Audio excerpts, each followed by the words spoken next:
Good afternoon. Welcome to this event to honor Rich and Betsy Lamb and their time here. Although, one thing I want to make clear is that Rich is the only person that's retiring. Betsy plans to continue working with the robotics team. My name is Greg Miller. I teach science, I coach, and for the last 11 years I've shared an office with half the duo that we're honoring today, and that's Rich. The reason for this celebration is while 2 years ago we celebrated their 40th year here at Cranbrook, we're celebrating their 42nd because Rich has decided it's time to step away from teaching, or as we might more appropriately say, it's time to reboot. The reason, of course, that we celebrate 40 years for those in the know, in the Cranbrook know, it's all around a song called 40 Years On that is annually sung at the boys' graduation. It was written in 1872, and it's a rather, frankly, depressing outlook of life that these high schoolers can look forward to over the coming years. I mean, when you think about some of the lyrics of that song, it's like they're talking about shorter in wind and feeble of foot and what will help you that once you were strong? I mean, how depressing can that possibly be? And of course, you can say that to 18-year-olds because they're not listening anyway. In any case, I wanted to comment with regards to Betsy's continued role with the robotics program. This is a program that I've had the opportunity to see begin at Cranbrook and just grow and grow and grow, and it's become a program of some stature and force nationally. People around the world recognize Cranbrook due to the success of our robotics team. And of course, while it helps that you've got smart kids on the team, even more important is that you've got an intelligent, highly driven adult who organizes and brings to focus what those kids need to be considering when they go into their designing and competitions. We've got a large number of people around the country, if not around the world, that are having a significant effect on technology and the digital forces that are at play in our lives these days. And we have Rich and Betsy in large part to thank for bringing those ideas and knowledge to our students. They've been at the cutting edge of it ever since computers have entered our classrooms. And as a result, these kids were likely exposed to things that they may not have known about or may not have had the opportunity to consider had it not been for Rich and Betsy. So one of the things that we want to do today is get some of you talking about your remembrances of Rich and Betsy. And I thought I'd kick off with some words that come to mind for me about Rich and Betsy, as well as a short anecdote. And then I'd like to open the floor up to those that might have some things to share as well. For me, with Betsy, I worked as head of the science department with Betsy when she was a registrar quite a bit, and I always appreciated her soft-spoken voice and her gentle nature. And, watching her work with kids as well, again, calling back on another Cranbrook song, she is indeed a friend of joyous youth. That's how I see Betsy. Rich also mirrors those attributes, but there are also some quirks to Rich that come to mind and can't be let go. And when I think about, when you think about Rich, I often think about his one-syllable vocabulary list. You'll hear him say "quem," which means, what's the point? Or he'll say "true," or he'll say "not," or he'll go "game over," the sound of some mechanical drive faulting itself, or "query."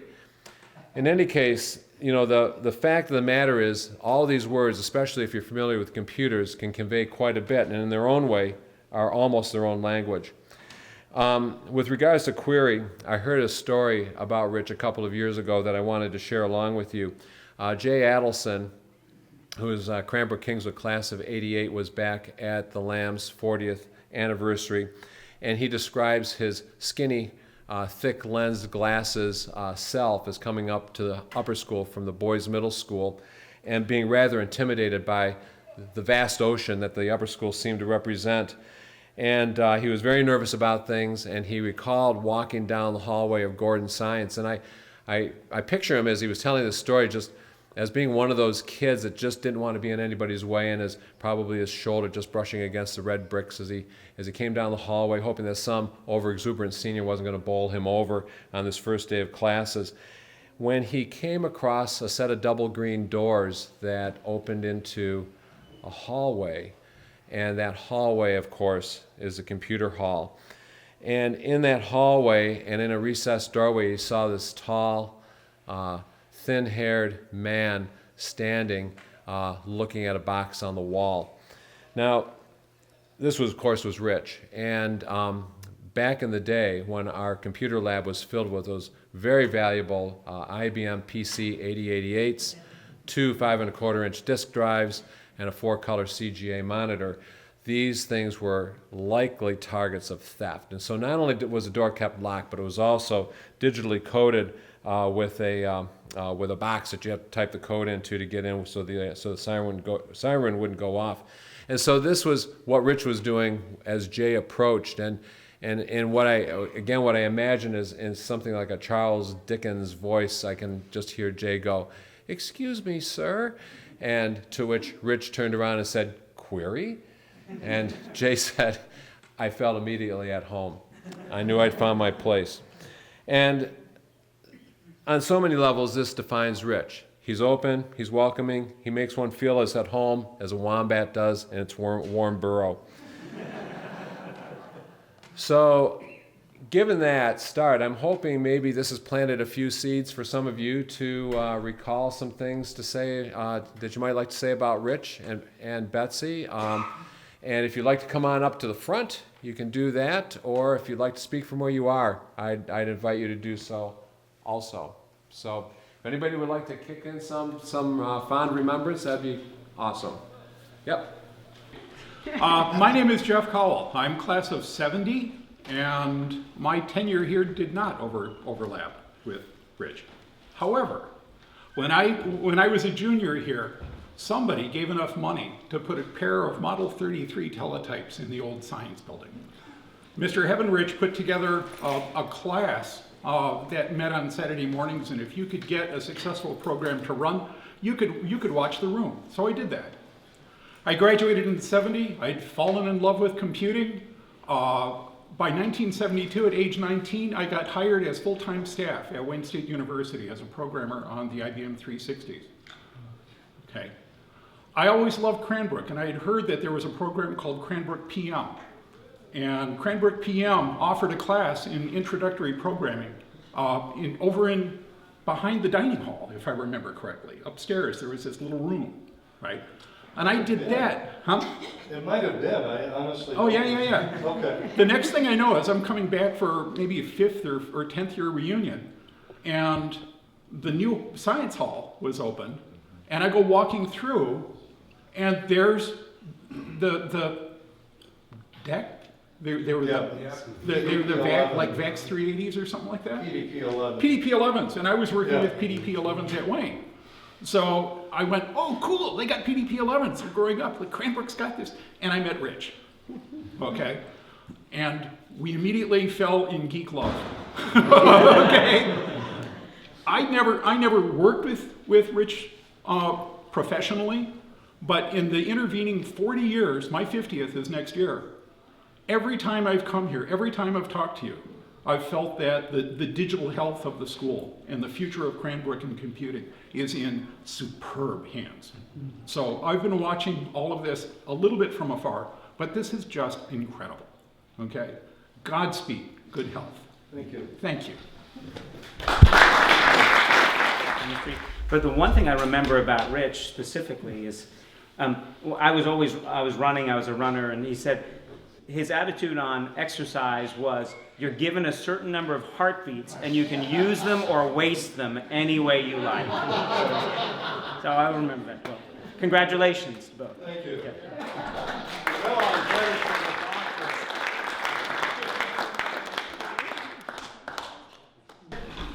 We moved here in the summer of '88. I'm Winnie Davies Hancock, and I teach in the Early Childhood Center, and Bill is in the College Counseling Office, and we live in the Boys Residence Halls. And so Evan was going into 5th grade here, and he got involved with Destination Imagination and then Odyssey of the Mind that Betsy and Rich organized for kids, and it was such an awesome experience, and I was so happy that he could be a part of it. And I love the creativity and the way of I kind of get from my dad probably too, the way of using something for something else and putting things together, and the acting and theater component part of it. And she would take all these kids to their competitions, and it was the most awesome experience, and there was so much love and creativity that was shared in that home with those kids. So I thank both of you for that.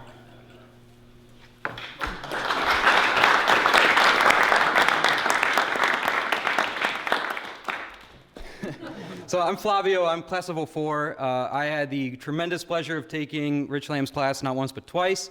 I took the AP and the class before that.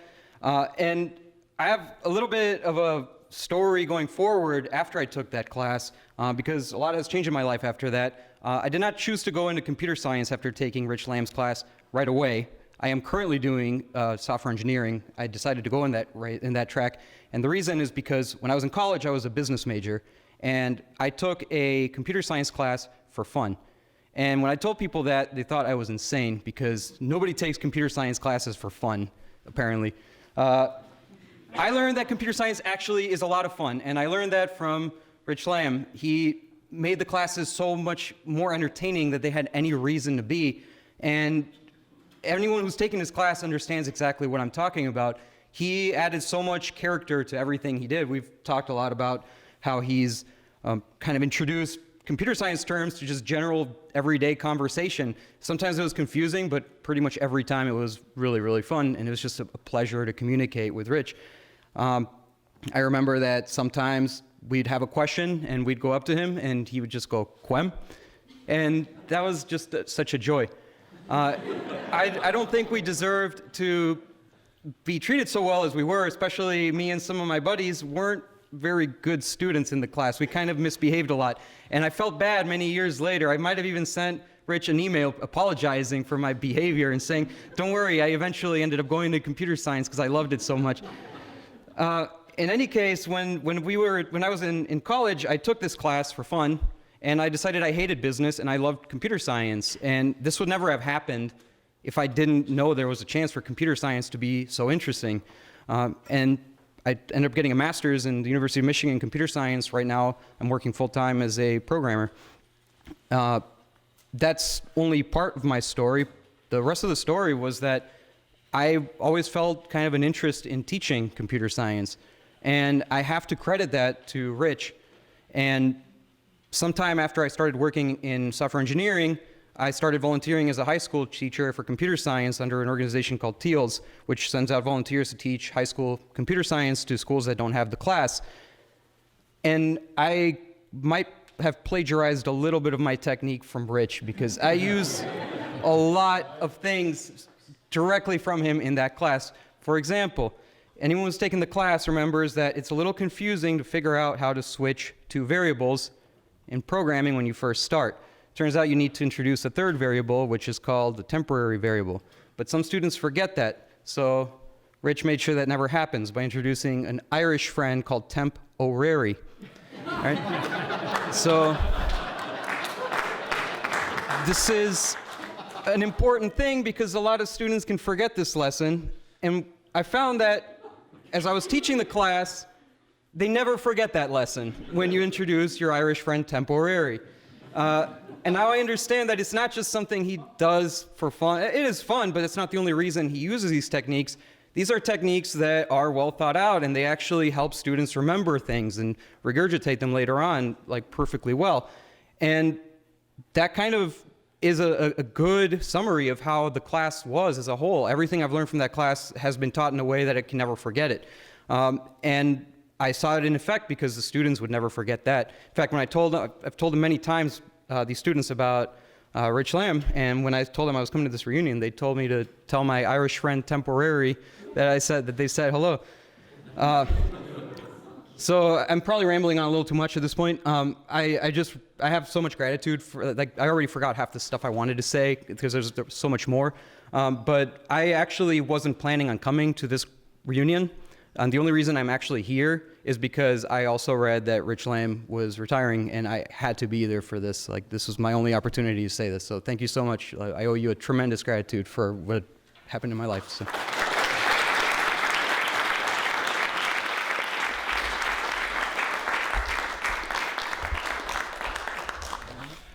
Marco DeCapita, I'm class of 87, and I should be facing this way. Can I turn around now? Actually, my experience has been both with both Mr. and Mrs. Lamb, probably as the first 7th grade class of the boys' middle school.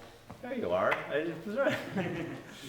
Had the pleasure of getting to know Mrs. Lamb in science, and ultimately going to Boston with on a trip, and had a very fond memories of exploring Boston and the history of really the birthplace of our country in many ways, in many so much to learn there, and it's all the fractured memories you have. I remember going to see on Golden Pond while I was in Boston with you, and it gave me a love for Boston. I ended up going to Boston to Tufts University to college there, which I know that was a lot of it was my exposure to Boston and wanting to go back.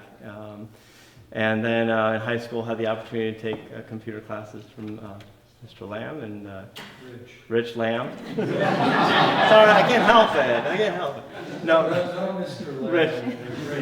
From Rich and Rich and Betsy, thank you.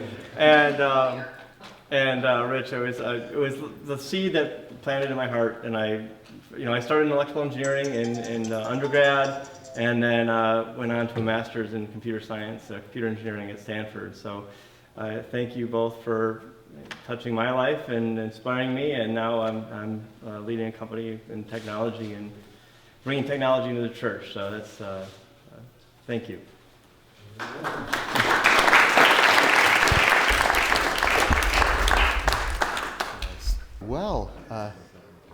Well, Rich and Betsy, I live in San Francisco now. My name is Ravi Chandra from the class of 84. And looking the way I look, everyone assumes that I'm an engineer. Indian engineers are very frequently occurring phenomena there. But I'm actually a psychiatrist. And so I tell people that I've studied the original, that I work with the original software and hardware now. So that's where I took it. But I think what I really remember, and what I certainly carry with me from you both, and from all the teachers I had here at Cranbrook and Kingswood, were just a deep sense of humanity and kindness, and really a humor, and just really respecting and caring about all of us. So I really appreciate that, and thank you so much.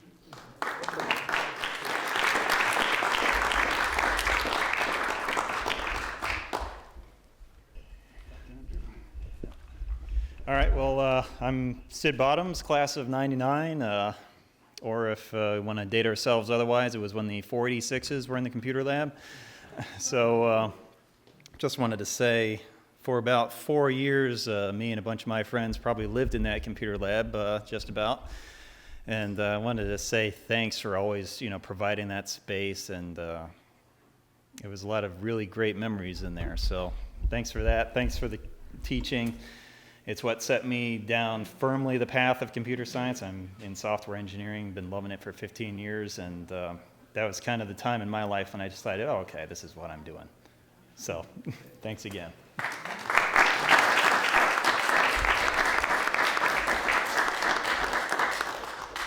have to talk about Christmas family, because no one's mentioned that yet. 4 decades of this, and the Mummers played it.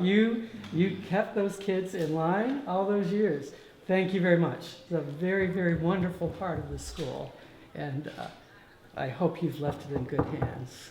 So, good. We have. Good. Good. My name is David Papa. I'm also from the class of 99. I lived in the same place he did those 4 years. I know him really well. I think I probably have a distinction of having taken his class the most times. because they changed languages while I was here from Pascal to C++. So I took the AP class twice, and I took the beginning class, and I took a bunch of directed studies. So I took a lot of computer science. It's definitely what I loved. I have a PhD in computer science now. Are we still allowed to call you Doc? Is that okay? All right. I'm not a big fan of Rich. I like Doc. So, yeah, it definitely is what I do. It's what I love. I was always, from the time, like I started in junior level algorithms class when I went to University of Michigan, thanks to your tutelage while I was here. And so, it's full speed ahead since. Thank you very much.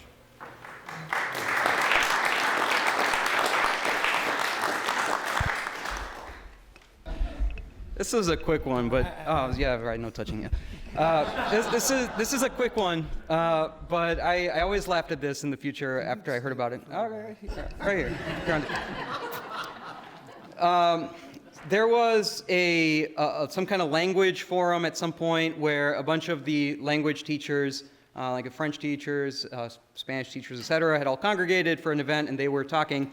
And I remember hearing, not from Rich, but from somebody else, this story where Rich had shown up to this event, and I believe it was like Mr. Dagbovi or one of them, went up to him and asked him, excuse me, do you speak a foreign language? And he says, yes, C++. I just thought that was hilarious. I had to share it.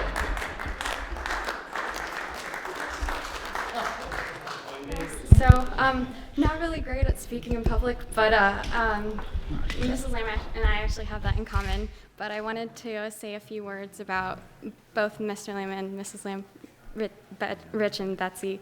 So I actually started robotics in 6th grade, and I remember I first came to the lab midway through 6th grade, and I got to the lab and I saw all the high schoolers doing their robotics thing, and I promptly burst into tears. I was very scared because it was a very new experience, but the day after that, I came back and sort of got into the groove, and ever since then, robotics has been my passion, and it's because of Mrs. Lamb and Mr. Lamb with computer science as well.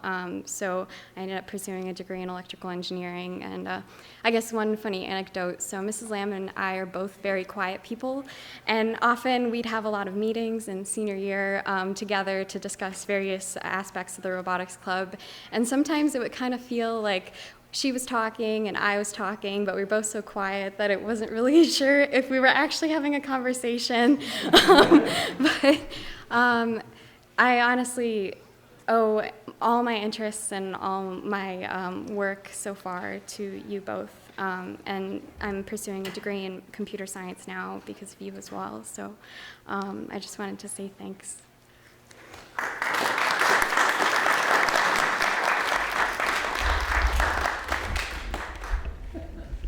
Hi, my name's Andy Weidenbach. I'm the hockey coach here. I've been a hockey coach for 41 years. I worked with the Red Wings for 8 years and worked with some of the toughest players. For those of you that enjoy hockey, you see guys that get hit in the face with a puck and they get stitched up and they're back in the game. I'm going to tell you a different side of Rich Lamb that probably not many people in this room know, but I'm going to tell you he's tougher than any hockey player I've ever run across. One day in February, about 7 years ago, coldest day in February. Rich and I are neighbors, by the way. Martha and I live next door to Rich and Betsy, and I'm upstairs in my office, and I look out the window, and I see Rich laying on the cement next to his car, and I thought, oh my God, something happened. I run outside. It's February something or other. It's 40 below zero with the wind index. I thought maybe, he had a heart attack or something, and I shake him, and he goes, oh. I go, Rich, you okay? He goes, no. I go, what do you want me to do? You want me to call an ambulance? No. Want me to call security? God, no, don't call them. I said, what do you want to do? I said, what do you want to do? He said, can you get me in my car? I said, I can try. So anyway, we get him, we put him in the car, drive him to Beaumont Hospital. We register at the desk, get him in the room, and call Betsy. Betsy comes by later on, and then I guess it was a week later or something, it was a pretty serious injury. I don't remember exactly what it was. It was a broken hip had a broken hip, and it was like a week later, I see him walking on campus with a walker, and I'm thinking, what the heck? This guy's got to be the toughest man on the planet. So tougher than any hockey player I ever coached or have ever been around, and a great neighbor, and good luck in your retirement. Thank you.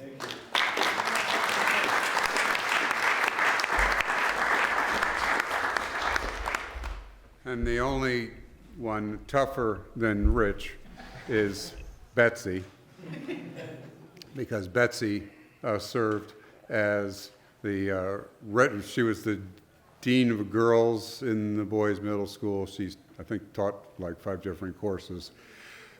But her real warfare was in the registrar's office, where she served to try to match Cranbrook students with schedules for I think 15 or 20 years. And the equivalent medical diagnosis for that is to be a third-degree burn victim or something along those lines for how much heat came into that office, with Betsy understanding that ultimately this stuff had to go into a computer, but there were 800 children who completely defied any kind of computer program whatsoever, and wanted to meet with, because Betsy was the last thing between them and a schedule, they assumed that all of the decisions were made by Betsy. So sometime around August, Betsy's office would become like it'd be like a artillery range with the number of parents who went in and out, and had some, Betsy stood between them and some kind of dire finish. My grandfather is driving up and down Lone Pine Road right now, and he might have a heart attack if I don't get my 3rd AP, and my uncle is covered with shame because all of the humiliation that you brought on our family because we don't get to have, this special history course. And trying to get Betsy, helping Betsy get through all that, while the 2 academic deans weren't they hadn't yet made the crossover into the computer area, and it was for sort of like Betsy working with Erasmus and Gutenberg, and they would present her, here's all the decisions that we made, and they would hand over stacks of papers to Betsy. And when finally the first day of school arrived, it was my favorite day because it meant that we could bring peace to the upper school.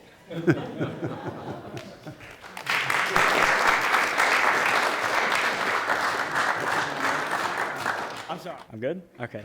For those of you who don't know me, I'm John Agnew. I'm class of 2017, so I'm fresh out of high school, essentially. There's so much I want to say and so little time to say it. So I'm going to start with a quote that Doc told me. So Doc was my advisor, and I had laid out this really intricate plan of how college was going to go and everything that's going to happen. And he told me, if you want to make God laugh, tell him you have a plan. And I was sitting over here rehearsing the entire speech, and now that I'm saying it, that is 100% true, because no, this is going according to plan. So I just wanted to say thank you guys so much. You basically gave me a second home. Quite literally, I would take naps in the computer lab. Doc would have to wake me up sometimes. I would eat breakfast, lunch, and then dinner for robotics. So you guys literally gave me 2 homes. So thank you so much. You guys gave us a place to come to after school and just relax and be ourselves. And the robotics community was so great that I'm so happy that you guys built it, and I just cannot express my gratitude to you 2 enough. You guys have been, such a big impact in my life, and just thank you for everything.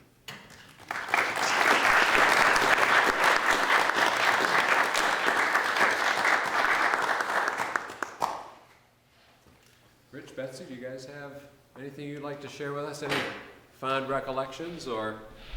Just to say thank you very much for being here. We appreciate your coming I realize many of you have come a great distance and a great inconvenience, and we very much appreciate everybody being here. Thank you. I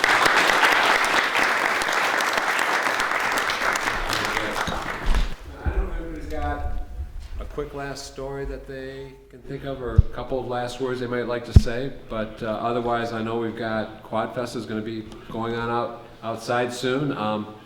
Gosh, I think it's there's a 60-year class has got photo. I don't know if anybody falls in that category here. They've got photos coming up here in another minute, so if you're 60 years on, you need to head out to the steps. Yes. Also, there are guest books and cards to share a story or a memory for Rich and Betsy and for the other retirees from this year, the Weidenbachs and Sarkis Lagian.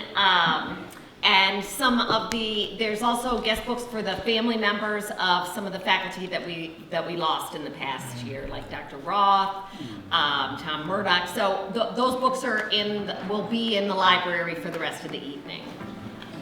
Very good. Thanks everybody for coming.